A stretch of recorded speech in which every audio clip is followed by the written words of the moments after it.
আমার পুলিশ ক্লিয়ারেন্সে কী হয়েছিল শুনবা? শোনো তাহলে।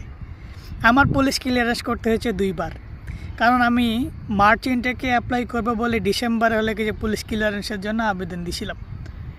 তো যে সময় আমি আবেদন করি ওই সময়তে না আমি একটু খুব কষ্টে ছিলাম, আমি একটা কাজের সাথে জড়িত ছিলাম। ওই কাজটা এখন না বলি, ধাপে ধাপে আস্তে আস্তে বলবো। তো ওইখানে কাজরত অবস্থায় আমাকে সার্জেন্ট ফোন দিল। ফোন দিয়ে বলতেছে কি যে আপনি কি আলামিন? ইয়েস, আমি আলামিন। তো আমি সার্জেন্ট বলতেছি, হ্যাঁ বলেন। তো আপনার পুলিশ ক্লিয়ারেন্সের জন্য আবেদন করেছিলেন, আপনি কোন দেশ যাবেন? তা আমি ওখানে তো লেখা আছে, দেখেন একটু। তো বলছে দেখেছি, আপনি বলেন। তা আমি চায়না যাব। তো বলছে কী করতে যাবেন? আমি চায়না স্টুডেন্ট ভিসায় যাব, আমি পড়াশোনা করতে।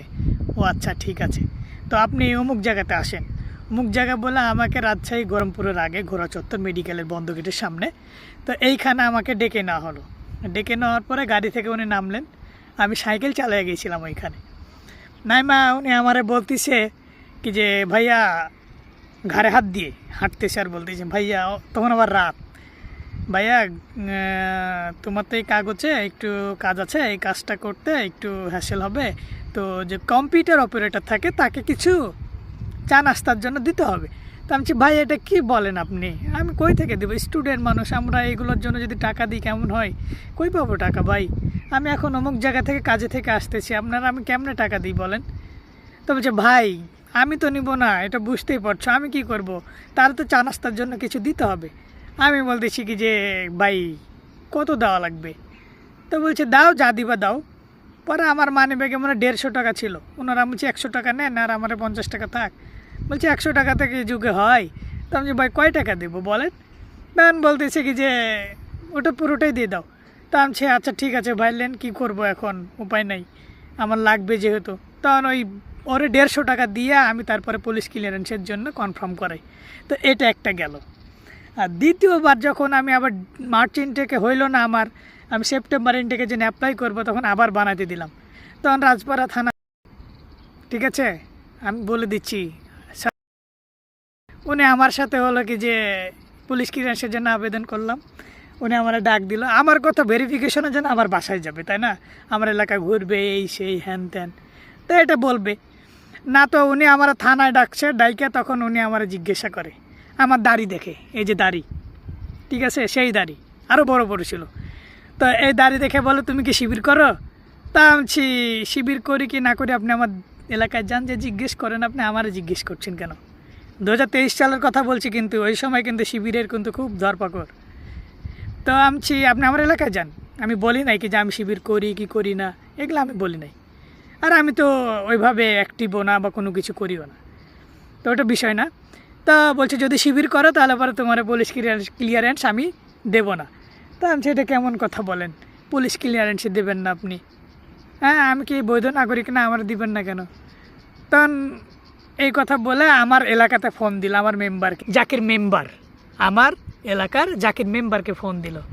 তো আলহামদুলিল্লাহ জাকির মেম্বার হয়তো আমাকে ওইভাবে চিনে না, কিন্তু উনি আবার ফোন দিয়েছিল আমাদের মসজিদের ইমামকে, সানোয়ার কাকা। তো সানোয়ার কাকা আমারে তো জানেই না কেউ এলাকা থেকে যে আমি আসলে চায়নার জন্য আবেদন করেছি বা আমি চায়নাতে আসবো, এরকম কেউ জানে না, যেটা সত্য কথা। তো এখন সানোয়ার কাকাকে উনি ফোন দিছে, কারণ সানোয়ার কাকা হচ্ছে এলাকার মাথা, আর সানোয়ার কাকার আব্বা আর ওই জাকির মেম্বারের আব্বা খুব ভালো বন্ধু, ওরা বেস্ট ফ্রেন্ড। তা ফোন দিয়ে জিজ্ঞেস করেছে অমুক ছেলেটা চিনিস নাকি? বলছে হ্যাঁ চিনি। তো যে ছেলে নাকি চায়না যাবে, আবেদন করেছে। তো বলছে আমরা হ্যাঁ যেতে পারে, ছেলে পড়াশোনা করে, ছেলে তো খুবই ভালো, 5 ওয়াক্ত নামাজ পড়ে, ঠান্ডা মেজাজি, কারোর সাথে মিশে না, দেখ এভাবে বলেছে।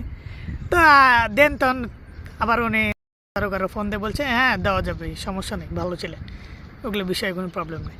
তো জাকির সাহেবকে অনেক ধন্যবাদ, হ্যাঁ আল্লাহ তাকে সুস্থ রাখুক, তার জন্য আমি অবশ্যই দোয়া করব, কারণ তিনি আমার কখনোই ক্ষতি করে নাই, না চিনা উনি আমার জন্য ভালো রিপোর্ট দিছে। এটাই স্বাভাবিক কি যে আমি যারা চিনি না জানি না তেমনভাবে তার সম্পর্কে ভালো রিপোর্ট দেয় উত্তম, আল্লাহ রাসূল এই কথাই বলেছে।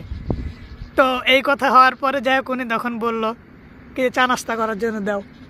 আমি বলছি আমার কাছে 1 টাকা না, আমি কিন্তু পকেটে ভাই সত্য কথা বলি, টাকা বেশি লেগেছিলাম, কিন্তু আমি মানি ব্যাগে রেখেছিলাম 100 টাকা, আর বেশি 1 টাকাও রাখি নাই ভাই, কারণ আমি জানি এই পুলিশের সাথে আমি বার্গিং করে পারবো না, ওরা আমাকে ছাড়বেও না।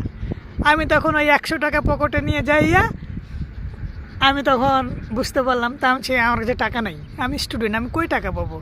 আমি কাজকাম করে পড়াশোনা করি, আমার পরিবার চালাই, আমি নিজে চলি, আমি টাকা কই পাবো? আমার কাছে কোনো টাকা পয়সা নাই। পরে তখন বলতেছে যে না দিলে তো হবে না, একটা খরচ আছে না। আমি যে কত দেবো? তো বলছে 500 টাকা দাও। আমি যে আমার কাছে 500 টাকা জীবনেও নাই। তো যে কয় টাকা আছে? মানি ব্যাগ খুলে বাইর করে দেখাচ্ছে আমার কাছে 100 টাকার একটা নোট আছে, এই যে টাকা, তাছাড়া আমার কাছে টাকা নেই। তো যেটা কথা হলো, যা টাকা লাগবে না, চলে যা।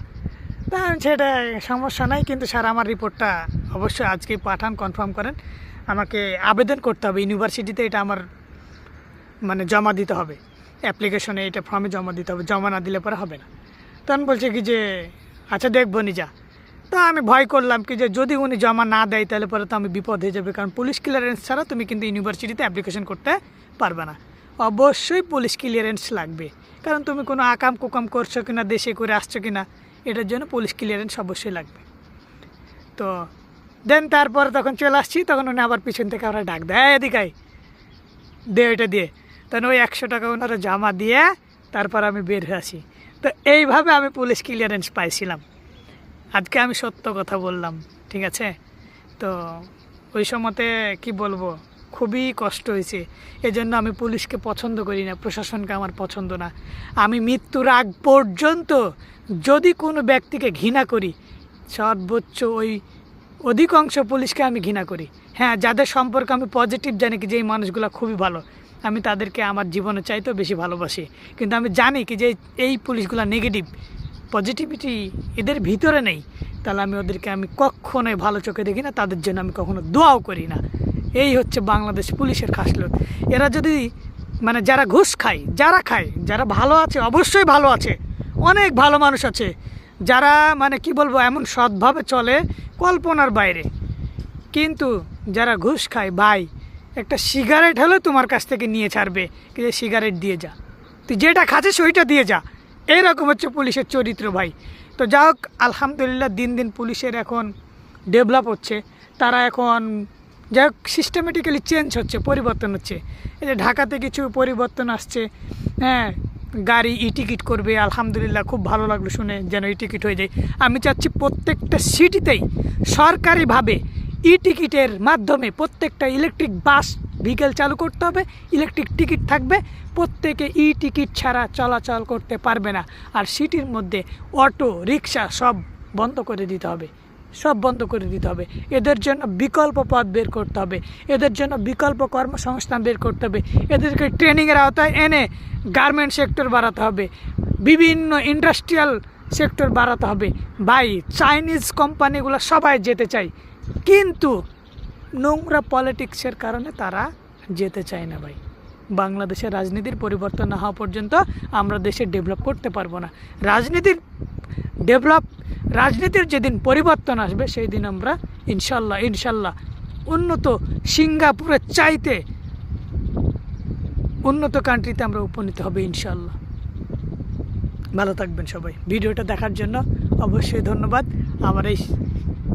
আমার যে বর্তমান, ভবিষ্যৎ এবং অতীতের যে অভিজ্ঞতাটা যদি আপনার ভালো লাগে তাহলে অবশ্যই শেয়ার দিবেন, ঠিক আছে? আসসালামু আলাইকুম।